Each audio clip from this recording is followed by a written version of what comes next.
Assalamu alaikum, dear students of class 10th. Hope you are fine and fit. Today is 5th of May 2020. I am Fazal Mahmood Bhatt, your science teacher. I am going to deliver a lecture on a topic, unsaturated hydrocarbons. This topic has been taken from the chapter Carbonates Compounds. Now, unsaturated hydrocarbons. In last lecture, I have taught you about hydrocarbons, acyclic hydrocarbons and saturated hydrocarbons. Now, today we will discuss on unsaturated acyclic hydrocarbon, or we can say in simple way, unsaturated hydrocarbons. Unsaturated hydrocarbons are those hydrocarbons in which carbon did not satisfy its valency, carbon did not satisfy its all valency by a single bond, but in a chain of carbon atoms, there can be a double or triple bond between at least two adjoining carbon atoms. तो इसका मतलब क्या होता है? इसका मतलब ये होता है कि डबल जो है अनसैचुरेटेड हाइड्रोकार्बन वो हाइड्रोकार्बन होते हैं जहां पर कार्बन अपनी सारी वैलेंसी सेटिस्फाई सिंगल बॉन्ड से नहीं करता, बल्कि कार्बन चेन में बिटवीन कम से कम एक जगह, कार्बन चेन में कम से कम एक जगह दो कार्बन एटम के दरमियान डबल बॉन्ड होता है या ट्रिपल बॉन्ड होता है. तो ऐसे कंपाउंड्स, ऐसे हाइड्रोकार्बन्स को हम अनसैचुरेटेड हाइड्रोकार्बन्स कहते हैं. So we can say the hydrocarbons with double bond or triple bond are called unsaturated hydrocarbons. Okay, I have told you here that here carbon satisfies its valency either by double bond or by triple bond. Now I will tell you, if carbon satisfies one of its valency by a single bond, in saturated cases there are two cases. One case is when carbon satisfies when there is a double bond at least one place between two adjoining carbon atoms. At that time, such hydrocarbon is called alkene.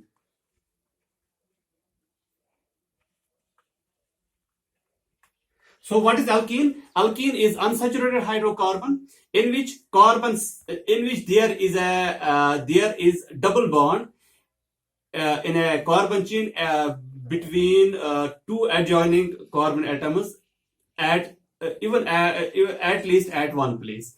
तो यहां पर क्या होगा? Hydrocarbons, unsaturated hydrocarbons ये होते हैं यहां पर जो कार्बन और कार्बन के दरमियान किसी एक जगह, कार्बन चेन में किसी एक जगह कार्बन और कार्बन के दरमियान डबल बॉन्ड होता है.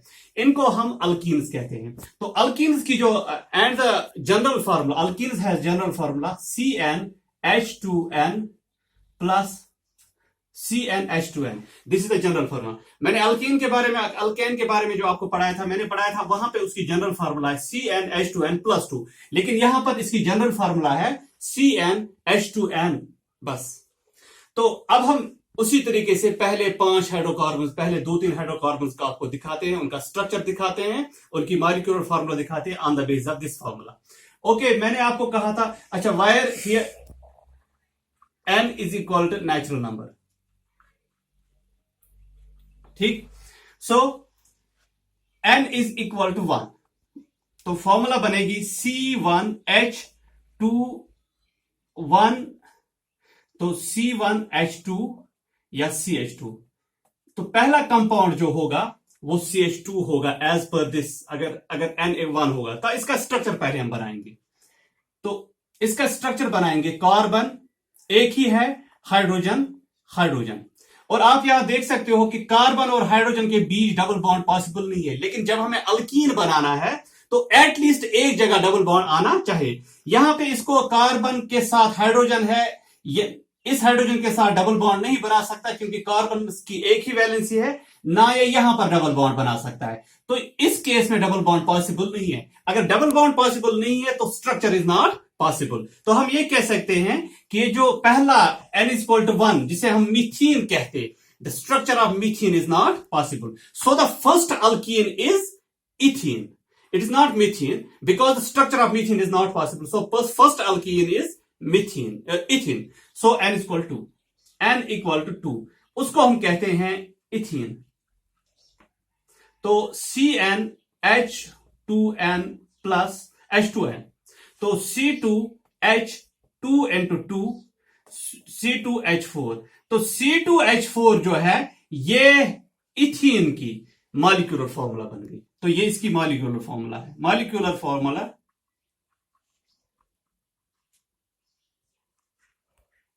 अब हम इसका वही जैसे हमने अल्केन में किया था, अब इसका स्ट्रक्चरल फार्मूला के लिए क्या करेंगे, जो मैंने आपको पहले बताया था, पहले दो कार्बन एटम्स को लेंगे। तो कार्बन और कार्बन के दिन, चूंकि ये अल्कीन है, पहले सिंगल बॉन्ड आएगा इसके बीच, लेकिन चूंकि ये अल्कीन है तो वहां पे मैंने आपको कहा कि इस चेन में एक जगह कम से कम डबल बॉन्ड आना चाहिए। तो हाइड्रोजन के साथ डबल बॉन्ड पॉसिबल नहीं है, लेकिन कार्बन और कार्बन के बीच डबल बॉन्ड हो सकता है। सो यहां पे हम पहले डबल बॉन्ड डालेंगे। अब हम इसकी वैलेंसी को बराबर करें। कार्बन की दो वैलेंसी पहले ही सेटिस्फाई है, अब दो बाकी है, तो ये हाइड्रोजन यहां से आ जाएगा, एक हाइड्रोजन यहां से। इसी तरह इस कार्बन ने पहले ही दो वैलेंसी सेटिस्फाई की है और दो यहां से करेगा, तो ये इसका स्ट्रक्चरल फार्मूला बना। अब इसका इलेक्ट्रॉनिक स्ट्रक्चर बिल्कुल ऐसे ही, सी ए सिंगल बॉन्ड के बदले pair of electrons, double bond के बदले two pair of electrons, single bond hydrogen, single bond hydrogen, और सिंगल बॉन्ड के बदले pair of electrons, single bond के बदले पेयर ऑफ इलेक्ट्रॉन्स हाइड्रोजन। तो ये बन गया इसका इलेक्ट्रॉन डॉट स्ट्रक्चर। तो ये था अबाउट इथीन। अब हम बात करेंगे इसका जो सेकंड मेंबर है। अगर आपसे पूछा जाएगा the first member of alkane is methane, the first member of alkene is ethene, तो दूसरा मेंबर जो इसका होगा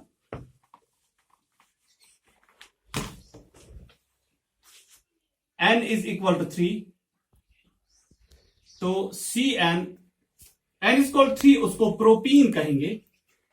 एक तो प्रोप 3 को कहते हैं, चूंकि अल्कीन है, इसका ये ईन आएगा, वो बनेगा प्रोपीन। तो CnH2n, C3H2 into 3, सो आएगा C3H6। तो ये इसकी बन गई मॉलिक्यूलर फॉर्मूला। अब हम इसका स्ट्रक्चरल फॉर्मूला देखेंगे। तो C और C, पहले हम क्या करेंगे, पहले हम तीन कार्बन को लेंगे, फिर हम पहले उनके दरमियान सिंगल बॉन्ड डालेंगे। क्योंकि मैंने अभी कहा कि ये अल्कीन है, तो किसी एक जगह आपको डबल बॉन्ड डालना पड़ेगा। चलो यहां पे डालो।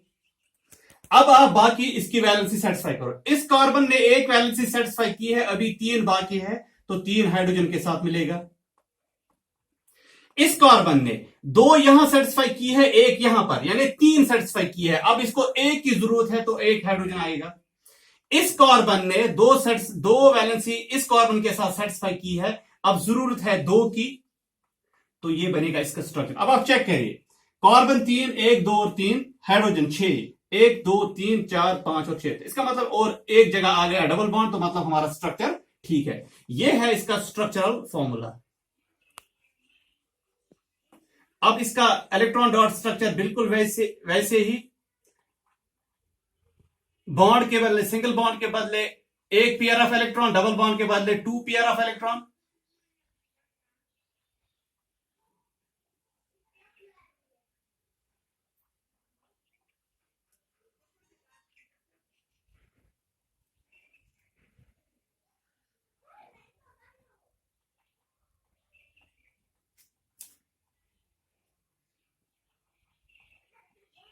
तो ये इसका बन गया electron dot structure.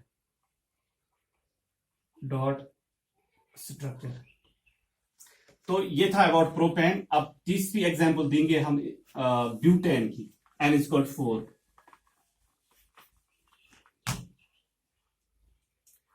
N equal 4, उसको हम कहेंगे ब्यूटीन। तो वही CnH2n, C4H2 into 4, C4H8। तो यहां पे आप molecular formula butane is C4H8। तो कार्बन डालेंगे 4, पहले 1 2 3 और 4, फिर पहले इनके दरमियान डालेंगे सिंगल बॉन्ड। ये अब आप यहां पे किसी एक जगह जहां पे आपको मर्जी आए वहां पे आप डबल बॉन्ड डालिए। तो यहां पे हमने डबल बॉन्ड डाला। अब हम वैलेंसीज को सेटिस्फाई करेंगे। इस कार्बन ने एक वैलेंसी को सेटिस्फाई किया है, 3 की जरूरत है, 3 हाइड्रोजन डालेंगे। इस कार्बन ने 2 वैलेंसी सेटिस्फाई, एक इस कार्बन के साथ, एक इस कार्बन के साथ। अब जरूरत है 2 की, तो 2 हाइड्रोजन डालेंगे। इस कार्बन ने 2 इस कार्बन के साथ सेटिस्फाई किए, एक इस कार्बन के साथ। अब जरूरत है 1 हाइड्रोजन की, वो डालेंगे। अब इस कार्बन पे जाते, इस कार्बन ने 2 वैलेंसी इसके साथ सेटिस्फाई की है, लेकिन अब बाकी है 2 रखेंगे, एक यहां पर, एक यहां पर। तो ये इसका बन गया स्ट्रक्चरल फॉर्मूला। Structural formula. तो अब इसी का इलेक्ट्रॉन डॉट स्ट्रक्चर बिल्कुल वैसे ही लिखेंगे।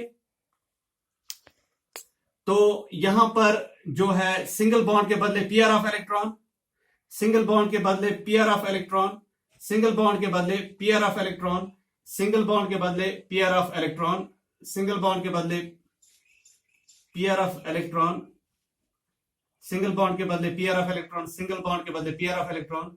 अब सिंगल बॉन्ड के बदले पीआर ऑफ इलेक्ट्रॉन, यहां पे डबल बॉन्ड है तो 2 पेयर ऑफ इलेक्ट्रॉन्स, तो यहां पे सिंगल बॉन्ड है तो पीआर ऑफ इलेक्ट्रॉन, यहां पे सिंगल बॉन्ड है तो PR of electron. This is electron dot structure, electron dot structure of beauty.